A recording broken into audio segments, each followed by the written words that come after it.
countdown is on for Super Tuesday and North Carolina's primary election. Good evening and thanks for joining us tonight. I'm Julian Grace. Well, the candidates vying for the Republican Party's nomination spent their time trying to win over North Carolina voters today. Former UN Ambassador Nikki Haley came to a Raleigh brewery, and former President Donald Trump talked to supporters at the Greensboro Coliseum. That's where WREL's Shelley Jackson was today. She's part of our team coverage from the campaign trail. And Shelley is live in Greensboro, where former President Trump wrapped up his speech about 2.5 hours ago. Shelley, what are some takeaways from today's event? Julian, just 2 hours ago, like you mentioned, this was packed. The Greensboro Coliseum, unofficial number, about 5,000 people. 5,000 people here to see the former president. He spoke for about 90 minutes. During that time, he only referenced his Republican opponent, former UN Ambassador Nikki Haley, once by name, instead focusing most of his energy on President Joe Biden. He also spent most of the time and energy going after the border and immigration.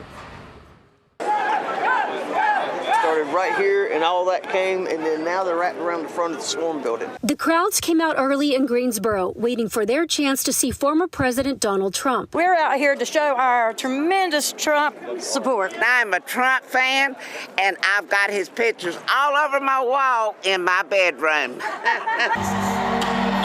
President Trump focusing his speech on immigration and crime. It's a new category, migrant crime. We call it Biden migrant crime.